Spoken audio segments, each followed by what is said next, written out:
qualified to make it. So can we just it's only on back things that we want people to. Why can't we give people based on merit? For example, those who have first class in our schools, maybe do something good. Can't we emulate good things too? Because I've never seen anybody giving awards because maybe he benefited because of his contribution to society. So I think if we continue to do that, I'll tell you tomorrow, somebody might do worse things because you know that they will give you awards or they will give you ambassador awards. So are you encouraging people? Hello. I didn't want to interfere, but which award are you referring to? I mean, the people that they give ambassador awards. That's no award given to anybody. Okay. Let me speak this very way. Look at what happened. Look at what happened. The man is being co-opted. Some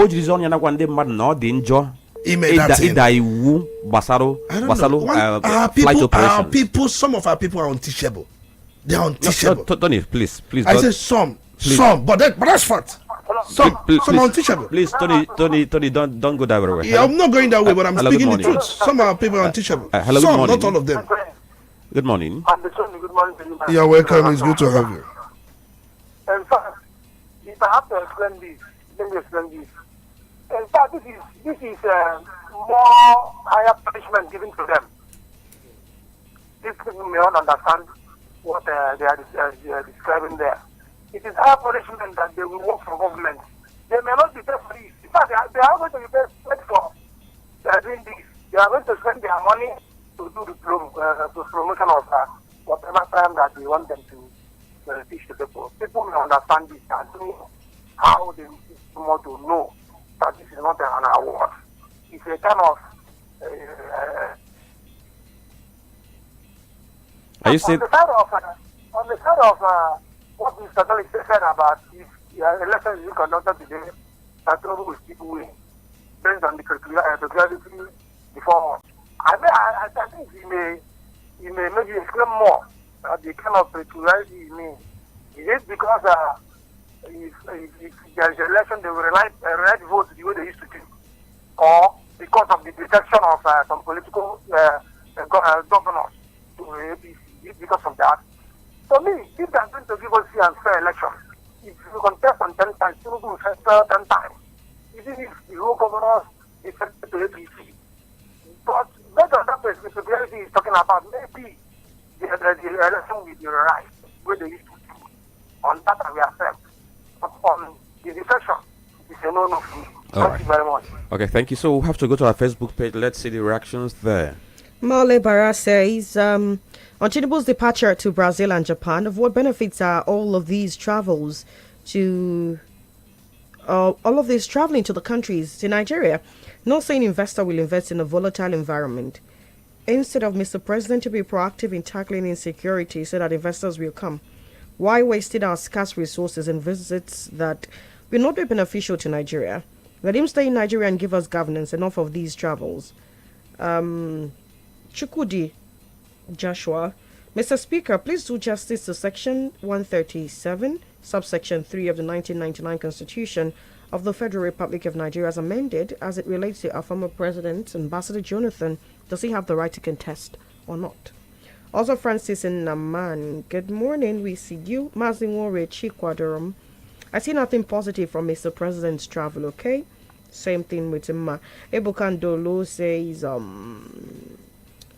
my take on the upcoming election, it's really important. It's a really important time for Nigeria, and there is a lot at stake.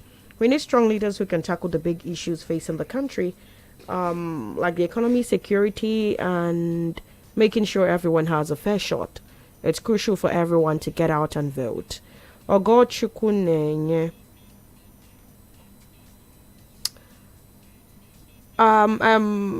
Is the election going to stop market on Saturday because we're in Onitsha South and North too? Thank you. I think Tony clarified that already. But John Mbe, the 2027 thing is not an election but a selection. So Tinubu will be selected, and this selection will be ratified by the Supreme Court, which is now an extension of the presidency. He thinks ordinarily Obi will sweep the polls, but it's a selection.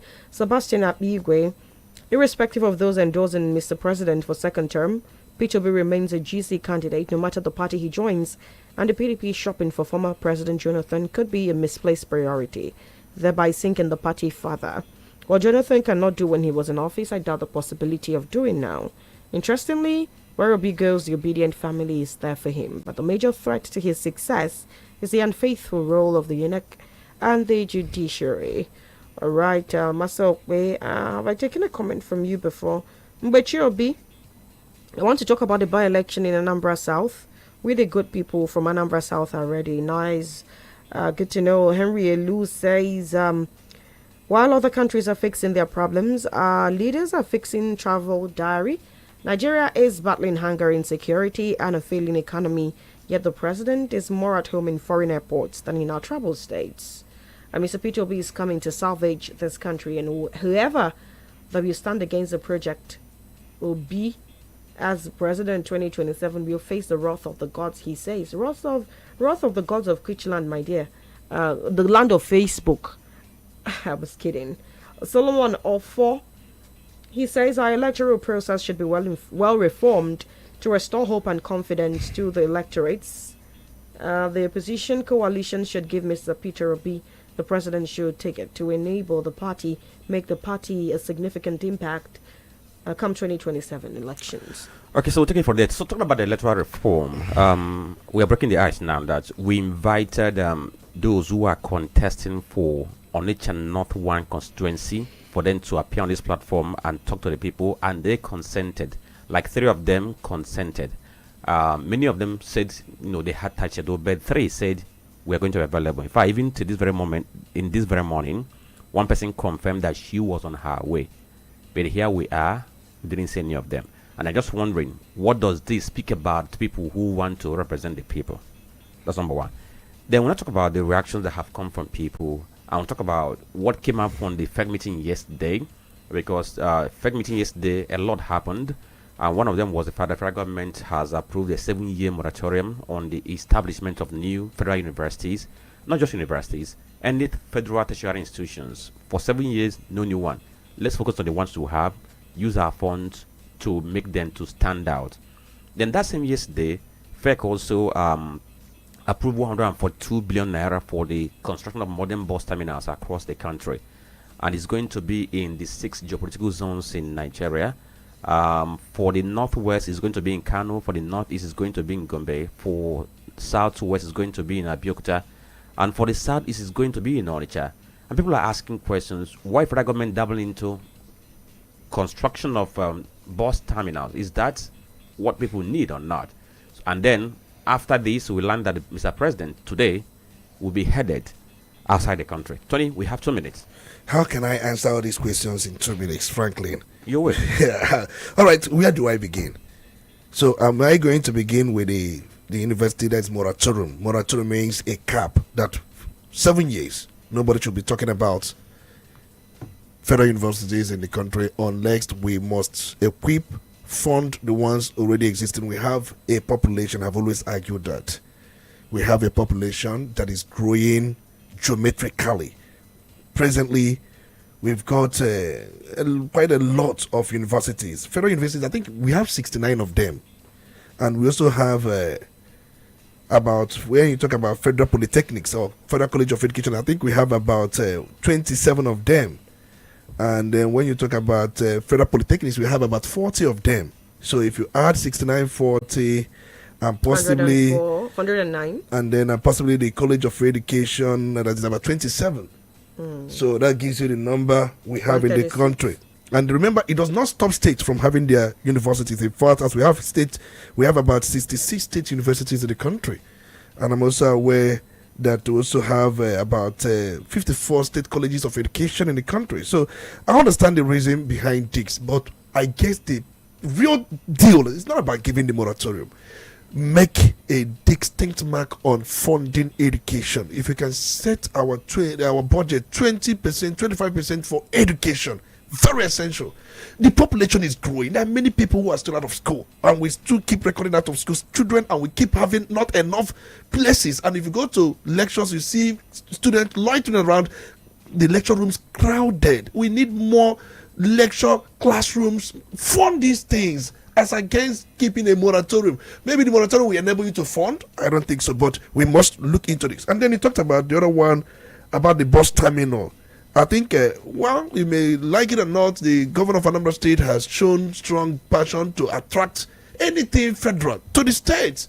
Yes, you can imagine that in all the 6 geopolitical zones, Anambra was chosen, not Imo, that is APC state, not Ebonyi state, that is APC state, but Anambra state. Not just that. Tony, is it not obvious that because it's because Onitsha? In fact, if you look at what the federal government said, they said Onitsha was chosen because it's a commercial hub. That is the reason they will give you. Practically why it's most needed. Let me tell you something. These are politics. And any political decisions will come out with a justifiable social reason. If you see, there are places in Southeast that witness large traffic. If you go to Enugu State, the Holy Ghost area, I think that place is always locked jammed. There are places. See, the issue is, even if they decide to give it to Ebonyi State, anywhere in Ebonyi, they will tell you because they have leased federal project. They can give it any reason. See, but leave it that way. But the concern is, people are saying, is that what we need? And when you talk about bus terminal, we saw the one constructed by Wike in Abuja. We also saw the one constructed by I think other persons, other governors. You have departure and arrival point for buses, intercity state, and so many transfer hub, operational base. You also have quite a lot, even bus base platforms. These are things that even both restrooms, it is all going to revive the city. But that is by the way. And there were questions people asked here. I think someone was asking about the election, if it's going to affect market. No, I have said it earlier on. Maybe the person joined us late. Markets involved in those constituencies will be shut down. But those who are in Onitsha South, no market in Onitsha South will be shut down. But there may be diversion of traffic depending on where you are coming from. Because if traffic will lead you through the place where the elections are going on, the traffic will be diverted, but markets will not be short. And time will not permit me. I would have given you areas, the entire areas within Onitsha, not one state constituency, where this will be happening. Maybe tomorrow, if you have time, we'll look at that so that people who are living in those areas will know, yes, elections are taking place in our area. So markets will not be short, except if those markets fall within the constituency where these elections will be holding on. All right, so Chisom, I talked about people who want to gain the votes of the people, and they were given platform free of charge to come and talk, and they voted. We must appreciate Udala for that. They voted. It's something novel. We must say this. They were given platform to come and talk to the people. If we don't but debate, let them come and tell the people. Let's have this interaction, more like a town hall meeting, radio town hall meeting. That was what it was like. But the candidates are nowhere to be found. Franklin, what I have to say is that this is a culture that we have over time enthroned. You call them for different elections and they do not show up. So I'm sorry, but the first time we talked about it, I said it here, but I wouldn't be surprised if they vote as well. And it is what it is. Maybe when the people start to demand these answers generically, not only at campaign grounds, when they decide to have these campaigns, I don't think people get a chance to start asking them questions. This is like the only opportunity that people get. Maybe when people start to hold them accountable for things like this, we possibly would have a change. Okay, on that very note, we are asking for a change, and I keep on saying this very thing. Some of these leaders we see, they are who they are because we made them who they are. The system enthrones it, like I said. So I thank every one of you for listening. My name is Franklin Lebika. Good morning.